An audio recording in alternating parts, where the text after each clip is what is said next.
Sometimes just men don't know what to say. Yes, dress. Sometimes. Yes, ass. With your ass. Look at them boobs. Look at them breasts. Look at them toes, girl. Look at your toes. Look at your nails. From a Lucha studio in Johannesburg, South Africa, you are listening to What the Relationship with your co-hosts Candice and Lungi. and our extra special guest. Hi, Sisipho. Guys, we back. We are back. We back. We back. said winter break, baby. We're gonna come back when the sun is out. We back. It's very And hot today. It is allegedly. No, it is actually. It's not allegedly. It is very hot. It's very It is hot. very The hot. door is open. It's so very hot. I'm hoping you can't hear the background noise because No, we'll be fine. We'll be fine. very But hot. if you're looking for a podcast that talks about everything spice, everything nice, we're talking about Lungelo. We hope we'll make a great pair. Today we are talking about self-love. self-love, guys. We're Self-love. talking about the relationship you have with your body. Okay. But before we start, because it's been so long, we need to check in, Yana. Just 3 sentences or less. How has Teacher. the past 2 months been? Past 3 months? Yeah. Your winter. How has your winter been? Basically. I think that's an indicator. The silence. Oh, It's just been. I don't know. I don't wow! know. 3 sentences and I that's don't it. know. Like, it's been okay. It hasn't been great. It hasn't been bad. It's been okay. Okay. Sisipho? There's 3 sentences. Cold. Mm-hmm. High highs, low lows. Yay. Just overall challenging. I hear that. I felt that one. For me, cold, dark. Mm. Cold, dark, and then my birthday happened. So I had a quarter life crisis. Lots of tears. Yeah. But we're good now. What did you do for your birthday again? I didn't do anything. I didn't do anything this year for my birthday. But ever since I turned 25, which was last year, I've been very focused on the fact that I want to either travel or like do something grand for myself on my birthday. This year I wasn't able to, so it kind of like pinched me a bit. But overall, there was a quarter life crisis. You know, realizing that you're not where you wanted to be at 26, 25, whatever. I feel like I had a 25-year-old moment. Right. Turning 26. But those expectations were set by yourself and not necessarily by like where society expects you to be at 25. Yes, Right, they were set by yeah. myself. Plus, I mean, yourself includes the environment you grew up in. True. It involves the people around you. It involves the experiences that you have. So all of that combined, plus the very lot high expectations I have for myself. Yeah. Yeah. Yeah. So I had to do a lot of self-introspection in that time. So yeah. It's an interesting like topic because for me what was interesting when you first mentioned it, my first go-to is like when we think of self-love, there's often like a luxurious, glamorous element to it, right? Yes. Which is good. But then I think like in the conversation of Women's Month and what Women's Month tries to be, I think what's important about this conversation for me in particular is just how I allow myself the grace to be kind to myself, even when I don't meet up to those expectations, right? Of like where I should be or how my life should be going. And I also did have that quarter life crisis last year. I mean, I'm 26 now, and I look back at my life and I was like, compared to my counterparts, my age mates, people are married. Mistake number 1. Exactly, right? Exactly. Married, have kids, are in a house. And I'm like, okay, I'm still living with my parents. I guess like career-wise, I'm fine there. But I just still felt like, I don't know, I still felt disappointed in myself. Married at 26. Married at 26. You said your counterparts. Yes. There's some of my friends who are married at 26. I even have a friend who's married at 22 at the moment. Wild. So like, listen. And I just think I had to, when I turned 26, right, I had to just, the first thing I had to tell myself is like, the first thing in being or not loving yourself is comparing yourself to others. Like, don't do that. Like, Yes. just don't do that. But not only that, I think also how I recognize is that the way I treat myself or the way I speak to myself ultimately allows how people treat me. And I Yes. think in the conversation of relationships, right, I think that's, for me, the important thing that people realize. Like, how you speak to yourself or how you view yourself is ultimately how the energy you allow for people to treat you and speak of you. So, yeah. I've always wondered about that. Mm-hmm. Because I've loved and been kind to people who don't love themselves. Okay, Nelson Mandela. Why? Why? It's just one of those things where it's like, you can't, nobody's going to love you if you don't love yourself. It's not true. Necessarily. Or it doesn't have to be true. It's not. It's kind of true, kind of not. Because fully, they won't receive it. I as can be much the as they most should. self-loathing dolly and be very intolerant of disrespect towards me. Okay. Okay, Fair let's enough. unpack, discuss further for 50 Like, minutes. my relationship with myself can be in the pits. But But I can still recognize when someone is being unkind or not compassionate or disrespecting me, and I can say, hey, no. But can you recognize when someone is being kind, respectful, and loving to you in that state? yes, Wow. I can. I mean, I can recognize it. Do I feel like I deserve it? That's a different conversation. Yeah. But I can be in the deepest, darkest hole and experience so much love and compassion and gentleness from people and appreciate it so much because I have none of it coming from myself. Wow. Wow. Anyway, just a thought. That's a deep one. No, I feel like you have more to say about that. No. It's just an observation. I think sometimes, like,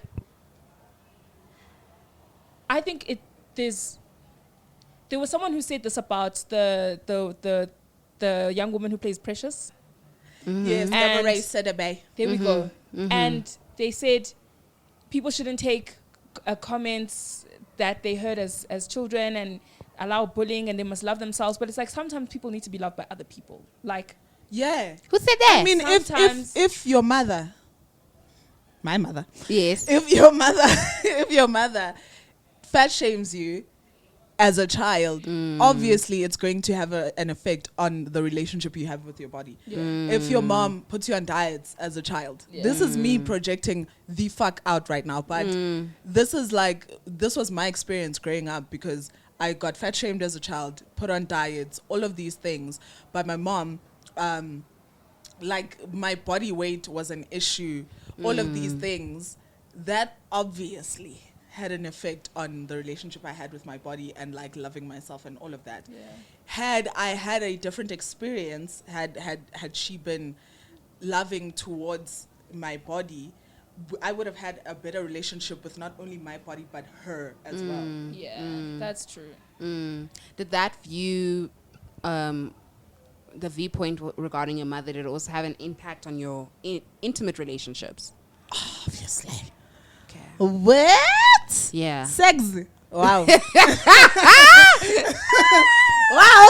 Wow. Wow. Oh my goodness. Wow. Because on that point, I think I didn't necessarily get the fat shaming from my mom, but I got the fat shaming in the high school environment. And it wasn't explicit, but it was always very implicit, like, you know, how they would always love the skinny, blonde-haired, blue-eyed girl. And now here's Candice coming with the thick hips, you know. And I remember just how I often put myself in the most ridiculous diets just so that I could maybe lose a couple of kilos. But I always just felt terrible during that time. And then getting into relationships outside of high school, in particular with the sex, I always wanted to have the lights off. Always. Wow. Because I could not, like, I was just like, what is this person going to think of my body? I don't live up to the, you know, the stereotype of a skinny girl. I don't know. Like, it was something that Am I just... too heavy for him? if I sit on top, will we be going to sex sent me to the ER? We don't know, you know? So there's things like that that I'm very mindful of just how, like, the internalized, would we say, conditioning, self-hate, therefore has a major impact on my relationships. And I've also come to recognize that currently I went through a little bit of a crisis with my partner recently, where he felt that I'm not as like I'm not a physical touch person. Like his love language is physical touch. For me, I can be here, right? And he feels like and he feels like he doesn't receive love. He feels like there's an issue if I'm not touching him. I get but that. for me, I feel the only time physical touch is usually permitted is when we're having clove. But then what I've recognized is through the trauma of my previous sexual relationships is that I find it to be like, I'm very, how can I say? I wouldn't say academic, but I feel like I'm not as free in that time because I'm very mentally in it. When I feel like with sex, you should just let go, let go, and I can't because there's a protection barrier that I have because of that thing of like, will he like my body? Am I too heavy? Like, do I look attractive? And then B, like, I also carry that thing of just like how pleasure is predominantly for the man and not for me. Even though I do get pleasure, I do, but I still carry that thing, and that's something that I internally need to work on as part of just. Yeah, that internalized conditioning. It's crazy. High school will do a number on you. The Cosmopolitan will do a number on you. I just want to put that out there. I like this question. So Sisipho has this thing that she's going to tell us about. Why are you putting on the spot like this? No, I need her to. No, okay. I need her to explain to people. What she does so that my question can make sense. Mm-hmm. Okay. So please tell the people about Wild Thots. Oh, okay. Wow. Oh, you thought that was going outside? No. Wow. She was like, I was like, almost she's going to ask you for like your ID number. No. Tell the people about Wild Thots so that my question can make sense. Okay, cool. So quickly, Wild Thots is part of my vision. My vision is for South African women to experience sexual liberation. And Wild Thots is my safe space that I hold, that I experience safety in as well. Mm-hmm. Where we come together, we talk about our relationships with our bodies. We talk about sex. We talk about our relationship with sex. We talk about our relationship with our parents. We talk about our relationship with relationships. Yeah. We talk about everything. Consent. We talk about the objectification of black women's bodies. Look, we have it out. Sometimes it's fun. Sometimes it's funny. Sometimes it's painful. But at the most, I wish that it's healing. Yes, and it is. Then we unpack all of this. We share our experiences. I share mine. I learn. I grow. I heal in that space, and that's what I hope everyone who comes to it experiences as well. And then we dance, and the dancing is not because we want to be professional dancers. I'm not that. The dancing is about conquering something that you don't think you can conquer, even if it's a dance routine. And it's to shake off the heaviness that can come from the conversation that we had before. Right. So it's like putting on your heels. If you don't want to put on your heels, you don't put on your heels, but it's about being able to measure some level of success or being able to conquer something, even if it's in an hour and a half. So that's what Wild Thots experience is. Does that answer your question? Yes, thank you very much. And it is very healing because I'm there every time. I go to all the classes. I've only missed like one this year, I think. But in that, it's a very good self-love journey. It has brought me so much healing. It's brought so much fun into my life, whatever, so much self-love. Like, anyway, the question, because the last session we had was about the relationship with our bodies. And one of the questions that Sisipho asked was, when were you aware of your body? At what age were you aware of your body? And so I want us to have this conversation again because I feel like it's very interesting and it's very the timeline of from when you were aware of your body until you loved your body is very interesting to me. That's a good one. You know, it's interesting because when that question was asked, so many things that I heard in the circle shocked me. Like when someone shared that they didn't know that the way their body looks was up to them. They sort of thought their body is their body. But when they found out you can manipulate it by diets, by running, and that can change it, that was both a blessing and a curse. Because on one hand, it puts power in your hands, right? But on the other, it makes you aware that something's broken and needs to be fixed. So I don't know. When did I become aware of my body? I don't even remember what I said, but No, the one time now. I do remember, look, I won't have a specific timeline, but I do remember when I was like in grade 10 and my mom just had a baby. Someone came to visit the baby and my mom, my little brother. And they came to the kitchen, saw me, greeted me, went to the bedroom to go see my mom. When they left, my mom told me that they asked her if I was like pregnant as well. Can you imagine? I was like 16. Can you imagine? What? What? Black people suck, guys. Let me tell you something. Old black women suck Yo. when it comes to this thing. So that was for me. I was just like, yo, you know, it jump started like some hectic weight loss for me, which I've gained back completely. Just the composition of my body is different now. Yeah. Then I was just like fully round. Then I lost like 20 kgs. And the thing is, weight was coming from, and the reason I wanted to lose it was not because I was, you know, I wanted to Doing be it for other healthy in people. general. I was just like, oh, I look terrible. So I was just like, I look terrible. I need to lose this weight. But now, as a result, my relationship with my body is still whack. My relationship with food is even worse. And because it's never come from like, okay, I just want to be healthy. Health is what's important and not how I look. So I think I was hyper aware of my body at that time. Now I'm a little more chill, but that I think because I'm over life in general, so I don't care about anything much. Yeah. So Wow. I think I'm just like, hey, this is how it looks. The other thing is though, being thick now has become slightly less horrible than before. It's a fashion statement now. No. People are getting BBLs. But so now it's like that's made it easier. But I still have my own insecurities and I still have a lot of things I don't like about my body. I Yeah. just choose not to care because do you know what? I cannot spend my life obsessing over the way I look. Yeah. I can't do it. But when I want to be the best version of myself, I'm just like, okay, let me attempt to eat better. Let me attempt to make my relationship with food better. Let me attempt to make the self-talk better. Not let me lose 20, let me lose 8, let me lose this. I can't obsess over that stuff. Yeah. But I'm like, what did I eat today? How did I nourish my body? And was it good for me? I sucked today. I barely drank water. I'm going to try and do better tomorrow. Yes. Yeah. That's more what I'm concerned with. I think I've also gone through that journey of like, especially with just my health, right?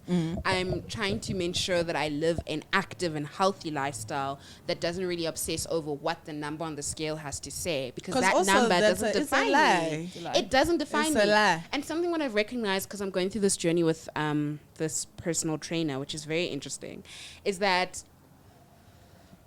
I started remaining committed to going to the gym at least 3 times a week, and doing different things. So on specific days, I'll do cycling because I love getting into the mindset of it. Other days, I'll train with the trainer, and then other days, I'm just like, you know, doing some cardio. But what I found to be very interesting is just like how before, old Candice would be like obsessing over the number on the scale, but now new Candice is like, but remember, you're converting your muscle and you're converting your fat into muscle. So you'll get heavier. You just, you know, your form is getting just fitter. I don't know what to call it. And I also then, like, I'm not as hard on myself when I don't go to gym. So all I just say is like, okay, if I'm not going to gym today, how do I at least then commit myself to remaining active today? And it's been such a liberating journey, and not always just having to obsess that like, I need to get to the specific amount of the weight, or I have to eat this. Like, I love that principle of I'm just eating because I need to take care of myself. You know, last year when I had very severe burnout to the point where it landed me. Yeah, let's just say my doctor was like, I'm putting this drip in you because you're not resting, you're not sleeping, you're not eating. I think for me that was a major turning point in my life, because I was like, I'm not taking care of myself. And it can be as easy as drinking water. It can be as easy as making sure I'm eating. Yeah. And sometimes you just operate on autopilot, I won't lie. And I think I've become more mindful of what I eat, who I surround myself with. And that is ultimately my diet, right? My diet isn't just about the foods that I cannot eat. It's about the people I surround myself with, the energy they give me. The things you watch, the things you read. The things I read. That is so important because it feeds into me. How old were you when you became aware? When I was inserting a menstrual cup in my vagina. Wild. I will never do that, by the way. Wait, Never. why? I'm sorry. What? What do you mean? Like, So think of it this way. Since the age of 10, I've always used a pad. And then I came across the menstrual cup when I was like 21, 22. Okay. So when you insert a menstrual cup, you really get to know about your body, right? Like you really get to understand whether you have a high cervix or a low cervix. You really get to understand it's like a tampon. it's like a tampon, but it collects blood. Yeah, no, fair. But I'm trying to understand. Like, I just Why use are you doing tampons all that? the time.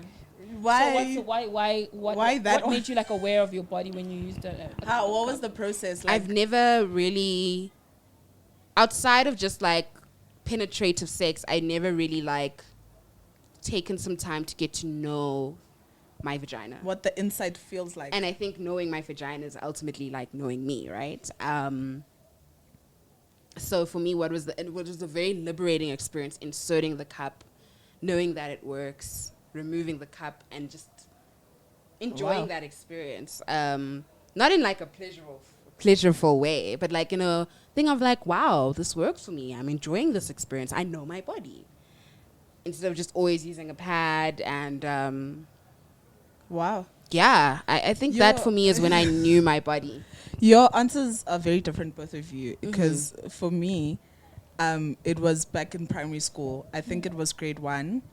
I got bullied and they said I looked pregnant. And so at that point, that's when before that, it was always like snarky comments here and there, but like that particular specific comment was very like, okay, I'm fat.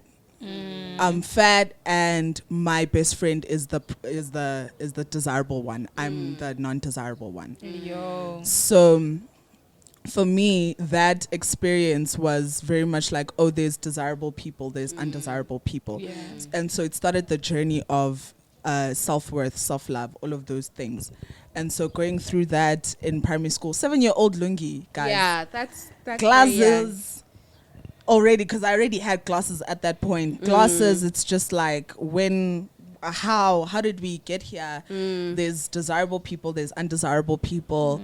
And then getting to 9 years old, and my mom is starting to put me on diets. My mom is saying that I'm big, like I breathe funny, all of those things. By the way, I breathed funny because I had sinus problems, and I happened to be large. So those two the combos just made it seem like it's bad. So that combo was just very bad for a young girl. Having a mom who was like, she had a very great figure, very thin, after 2 kids, she good, she thin, whatever. She had so that experience started my self-love journey. So that experience from 7 years old, and then she passed away when I was 14, turning 15. Thereafter, I went through motions of like starting to look like her. Like now, like if you look at me and like if she was still alive, I'd be like the spitting image of her. And I had dreads. I started dreads because she had dreads. I was like, oh, okay, this is like it's gonna work because she had dreads as well. It's like, it's gonna work. Now I'm starting to look like her anyway. Do you know what I mean? So the starting to look like her, wanting to look like her, assimilating her, it didn't quite work because I was a bigger version of her. I was already taller than her by the time I was 14. So right. It wasn't working, man. And it didn't help that I was active. I played the sports. I was a very sporty person, but the weight wasn't going. Yeah. It wasn't going. Yeah. Things weren't happening. So then I grew up, started like the journey of self-love. But you said something earlier about sex and like how that influences that. I went through a whole phase where I was just like, Everybody everybody. Let's do it. And like it gave me so much confidence because I was able to like, you know, this nigga here, this nigga, yo, I had Right. any nigga that I wanted, I got Love it. at the time. So looking back, I feel like that was like a false sense of like self-worth because niggas want sex, vele. Like niggas want sex. Niggas want sex. It's fine. But going through that, I like that I went through that because it showed me that, yeah, I am sexy, if I can. I have a great body and it's great. But now I'm at the point where I look in the mirror naked and I'm just like, girl, you look good. Speak on it. Look at your curves, look at your ass, look at your on body, it. look at your boobs. You look good. And I mean it with the biggest smile on my face because it started out as like practice to you know, self-love. But like I genuinely look at myself in the mirror and I'm like, bitch. Damn. Bitch. Hello. Bitch. Yes. Yes. Like I literally this is how I talk to myself and it's so empowering. It gives me so much joy to know that I've come this far with my body. And now I want to go into like listening to your body because I like that as well. Because now I like listening to my body means like if rest is needed, I need to rest. Yeah. If a healthy meal is needed, I need to make one. I love the relationship I have with my body now because I'm able to listen and be like, oh, I need iron. You need beetroot right now. You need like a bowl of beetroot.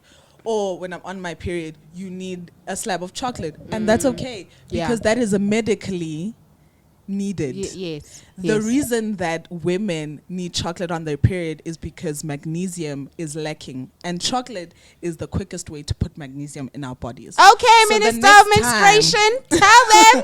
So the next time you feel a way about a woman eating chocolate, remember that. So I didn't know that. Yeah, No, yeah, it's true. Magnesium. yeah. So They say healthier options is dark fuck chocolate. that. But the chocolate The is chocolate- I want any chocolate. chocolate. I don't have a sweet tooth, but when I'm on my period, I want chocolate cake so bad. Yes. You see, listen to your body. Yes. Listen to your body. Yes. If you want junk that day, it's fine. Yeah. If you want a healthy meal that day, it's fine. Yeah. But listen to your body and be healthy. Now I go to gym with the thought of this is good for my body. This is the way I want to look, whatever. Not because there's something wrong. I already love what I am. look like right now. I already love who I am right now. Yeah. So that is just better because we're never going to be perfect, right? As people, regardless of what we look like, who we are as people, we're always getting better. And so that translates into my physical health as well. No, my therapist, I remember my therapist telling me that you get to decide when you should rest and don't let your body make you decide. Because you Yeah. go So die. exactly. So usually I would often wait until I'm sick to rest. Or if there's something I would, but she's like, decide when you want to rest instead of your body telling you to rest. Because your body's not negotiating with you. Exactly. At all. Then it's that's never so going When powerful. to. it's saying, I'm done, dog. I'm gonna take this rest.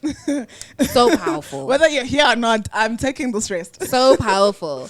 So if the listeners have forgotten, we do have a feature where you can submit your stories and we read them and we engage and we discuss and we kiki and We kiki and kaka. Kiki and Kaka and Bukakaka, what Beyonce said, right? And I think for this one, Lungi picked this one. This was an interesting one. Interesting. Very interesting. Very interesting. I am trying to get it. There we go. Getting it out. Yo, we send each other a lot of messages, Lungi. This is a problem. This is I mean, there we go. Okay, so All right. it reads as, am I the asshole for telling my sister-in-law that my body image has nothing to do with her and to stop trying to make it be, right? So I gained some weight and in the interim discovered I am an alcoholic. I'm working with an addiction counselor and through that I'm starting to get my body back. It's been tough and of course with every relapse I get that bloat back. So it's up and down. I was at a cookout with my husband's family where we were just catching up after a few months of scattered communication. I like my in-laws. They are great people. But when mother-in-law asked me how the counseling has been and if I've seen an improvement, I shared some of my struggle with the back and forth. The weight gain usually centers in my stomach with the bloat and in my face, so it's very hard for me to ignore.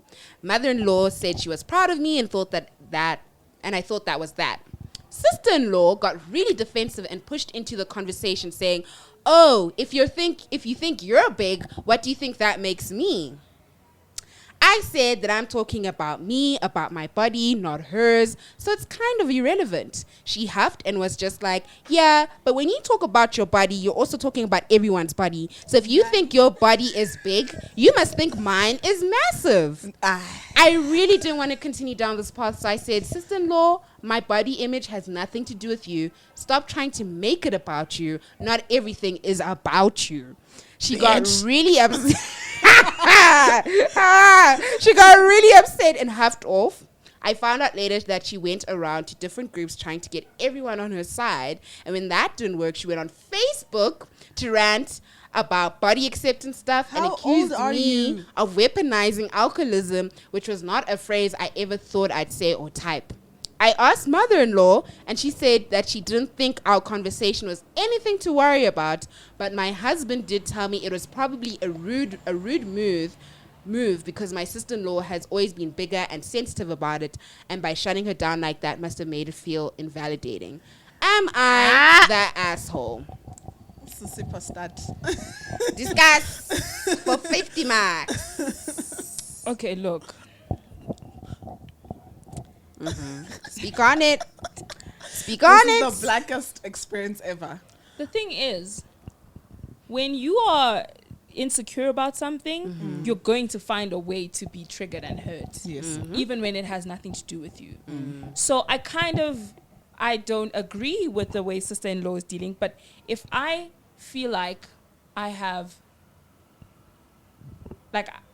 fat and I don't like it, and someone who is physically smaller than me complains about themselves being overweight and fat, I'm going to be like, well, what the hell must you think of me? I might not say it out loud, but I get how that 1 + 1 = 2 for the sister-in-law because she's struggling with the way she looks herself. Yes. Making it that person's problem, though, is not okay because I can be stressed about how I look and not even be concerned. It's how I'm unhappy about it. Right. It's about me. It's about my relationship with my body. Yes. So for someone to then go and personalize it because they are bigger in size, it was not even, I wasn't even thinking about them at that point. It was just about my unhappiness with how I look.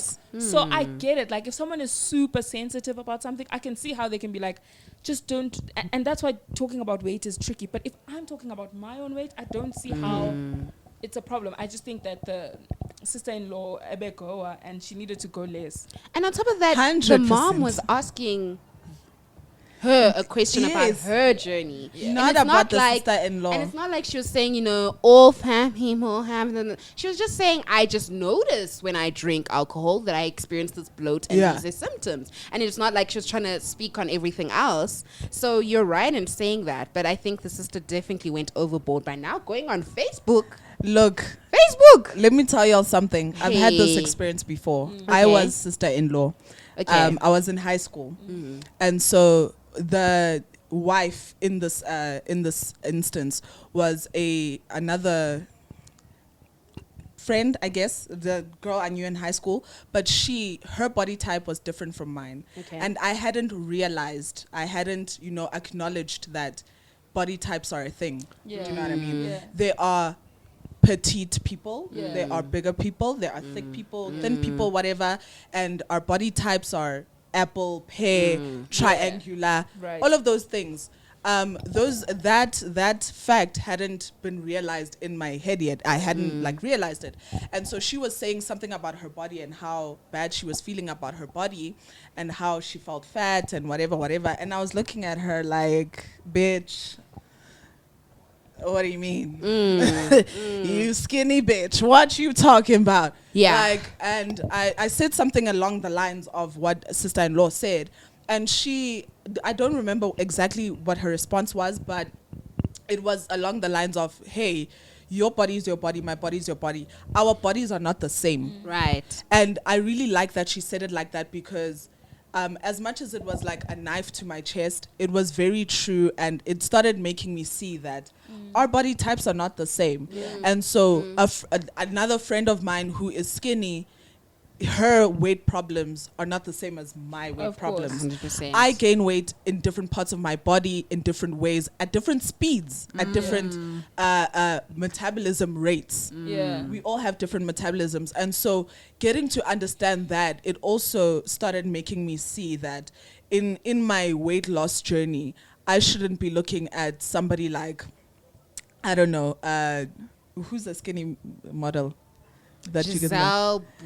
Kate Moss. I shouldn't be I shouldn't be looking at Kate Moss.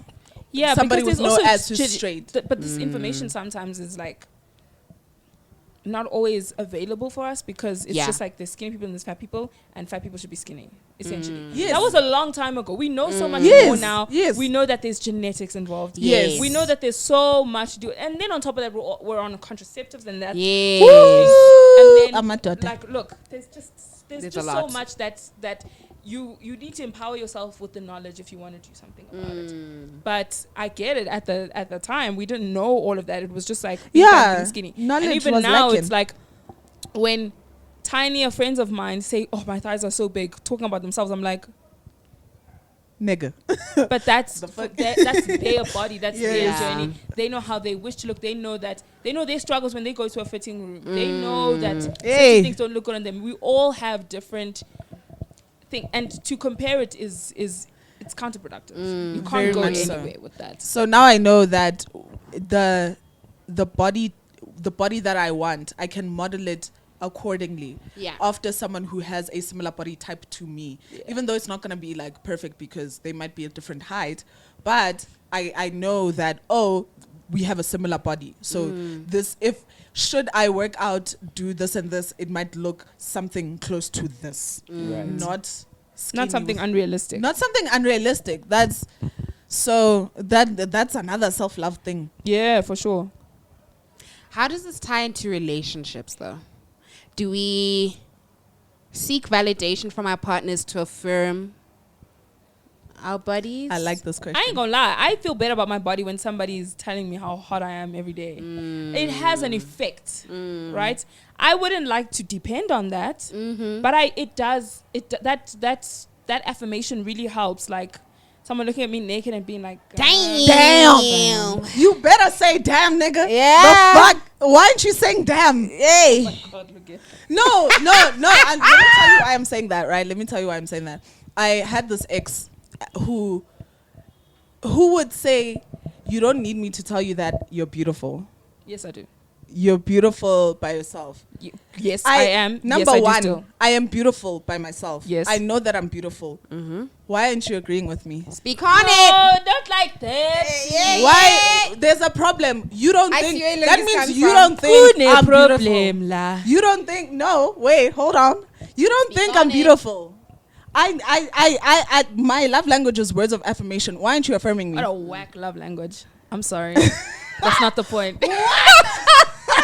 Don't yuck my yum. I'm sorry. I don't like that love language. do you think I have one love language, but it's 3 in one. Okay. It's words of affirmation, Yes. quality time, Yes. and physical touch. They're all the same. They're all equal. I need all of them at once. It's like it's one thing. I can't believe you said it's whack. What's whack about Let me tell you why I hate words of affirmation, because it needs to be backed up with action. I get that. not just that. I just think people are so bad with words that I don't want to hear it. Just show me. No, but yes, so I had an ex like that, and that sort of thing, because I tell myself, right, my voice, people say, oh yeah, you're with yourself 24/7, whatever, your voice is the loudest. But if you're hearing an outside voice not affirming that, and that person is in your space All the time. and you engage with them and you- intimately. exactly. Right. So that kind of has an effect. my effect is like opposite to yours. If they're not telling me, they need to tell me. Right, Like, right. like you better think I'm sexy. Yeah, for Because sure. I think I'm sexy. Why don't you think I'm sexy? Why are you here then? Oh, what are we doing? Exactly. Yes, of course. What of are we course. doing? You want your partner to find you attractive. Look, for me, but the thing about me is if I'm in a relationship and I'm being affirmed and someone thinks I look sexy, I really eat that up. I love that. Yeah. When the relationship ends, that doesn't dip for me. It was just a good reinforcement. Yes, It yes. was really good reinforcement. You are in And my space. Yeah, I want to Ada. hear it. Yeah, exactly. So, look, it definitely, at a time where I wasn't the biggest fan of my body, it did affect relationships because I also always wanted to have sex with the lights off. I still kind of want dim lighting because why must it be like... Yeah, obviously not. But, Like, but that's what on are a we normal doing? basis. That's just normal. But I would want it like off, switch it off, don't see my body.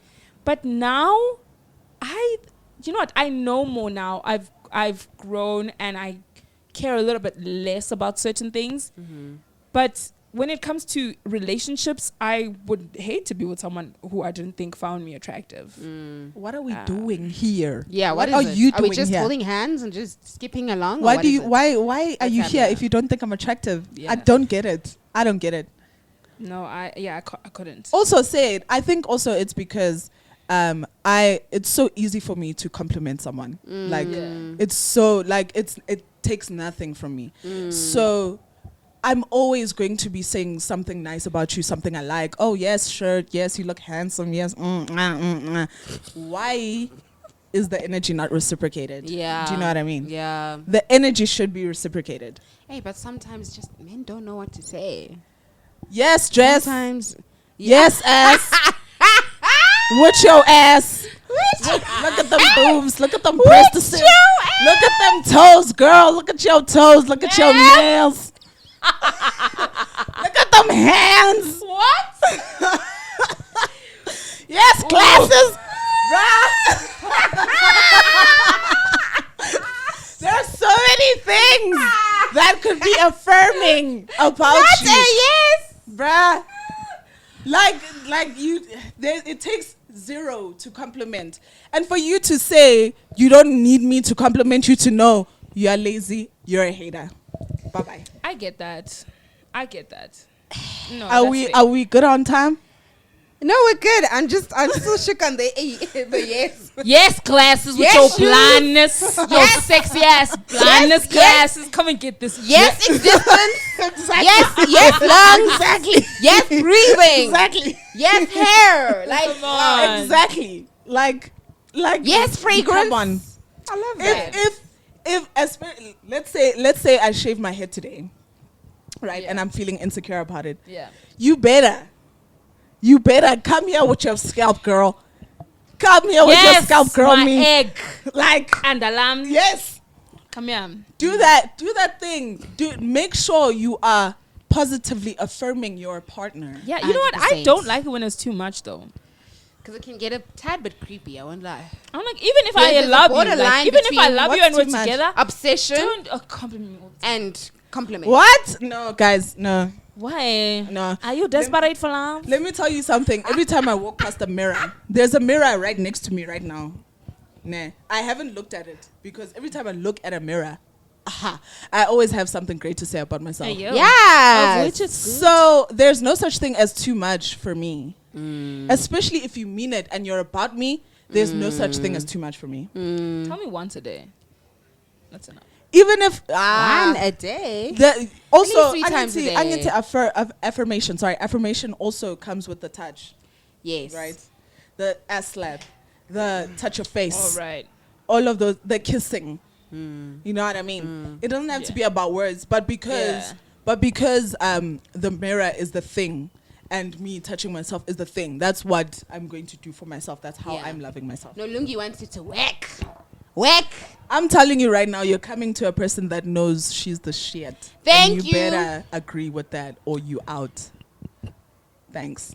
And something RuPaul Charles said, if you can't love yourself, how the hell can you... What? Is that what he says? He says How the hell Yeah. can somebody love you? It's something. I don't know. Something about... We'll probably put it at the bottom there to say exactly what RuPaul Charles says. And I'm always watching RuPaul's Drag Race every week, and I never listen clearly.